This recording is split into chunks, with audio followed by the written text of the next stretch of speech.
Pejuang Fisika, bertemu kembali ya dengan Kak Bila.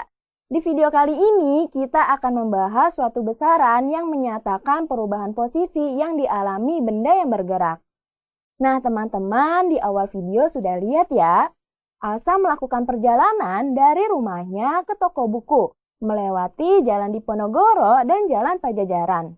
Saat pulang ke rumah, Alsa kembali melewati Jalan Pajajaran, namun perjalanannya terhenti karena Alsa melihat Abang Cilok. Nah teman-teman, panjang lintasan yang ditempuh Alsa kita sebut sebagai jarak ya.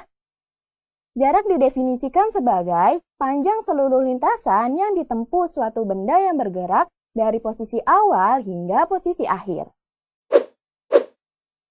Ini berarti jarak yang ditempuh Alsa ialah panjang lintasan dari rumah Alsa melewati Jalan Diponegoro, yaitu 100 meter.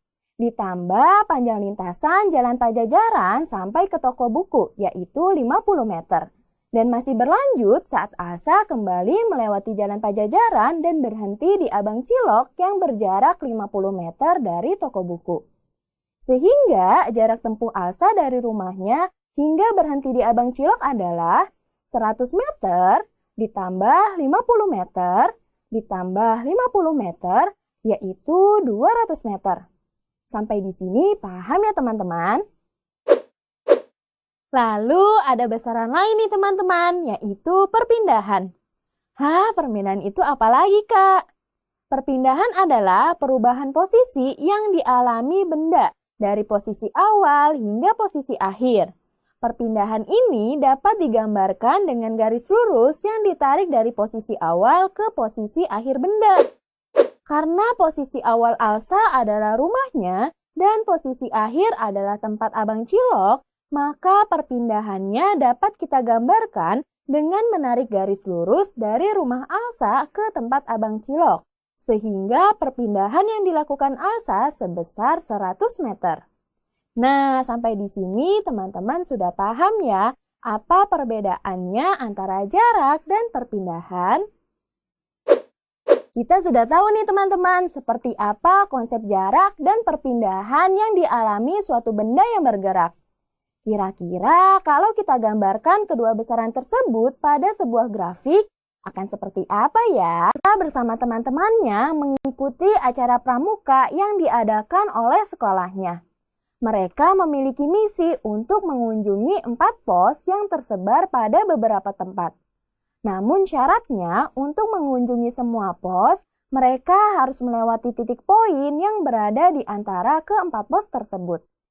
Kira-kira kalau kita tambahkan stopwatch untuk menghitung waktu tempuh pergerakan Alsa, akan seperti apa ya grafik jarak dan perpindahannya? Yuk kita temukan jawabannya di video kali ini.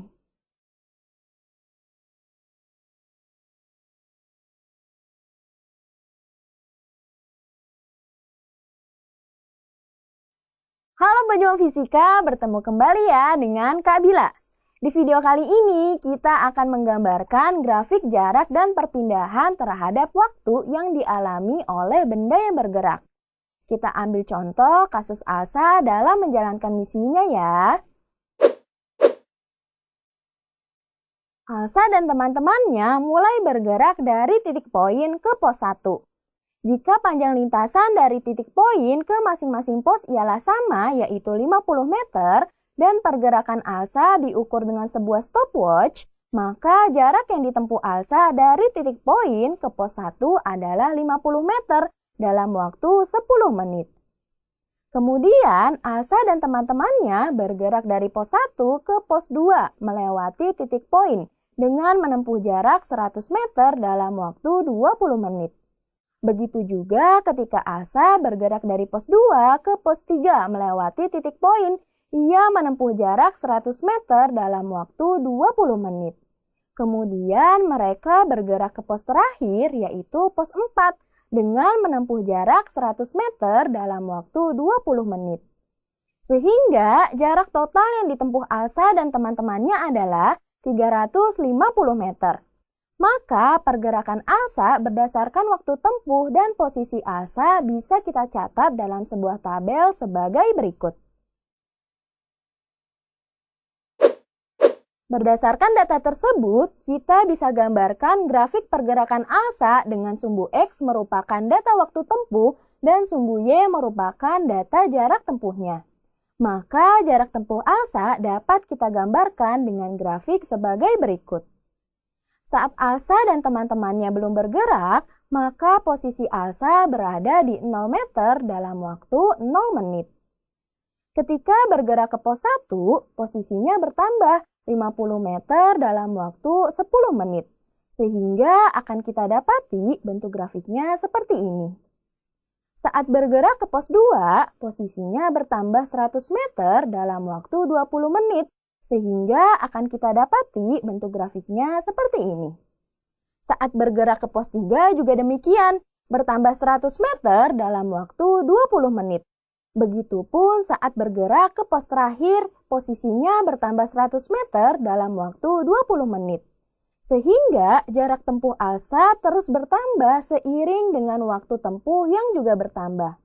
Maka grafik jarak yang ditempuh alsa dan teman-temannya dapat digambarkan seperti ini.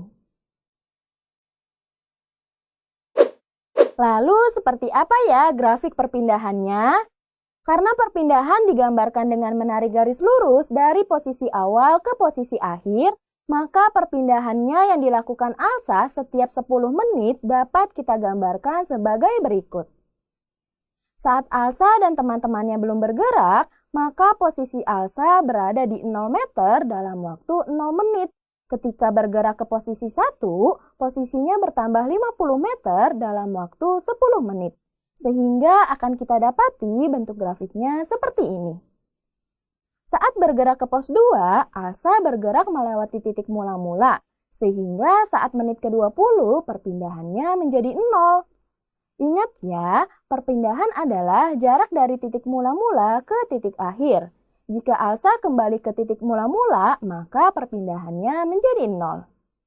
Kemudian, alsa bergerak ke pos 2 yang jaraknya 50 meter dari titik mula-mula.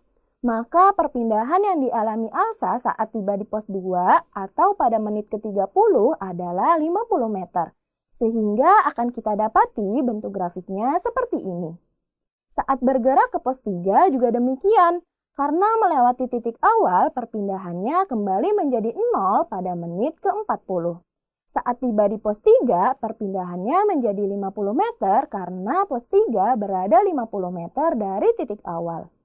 Sama halnya dengan perpindahan yang dialami alsa saat berjalan ke pos 4. Sehingga grafik perpindahan yang dialami alsa dan teman-temannya dari titik awal hingga ke pos 4 adalah sebagai berikut.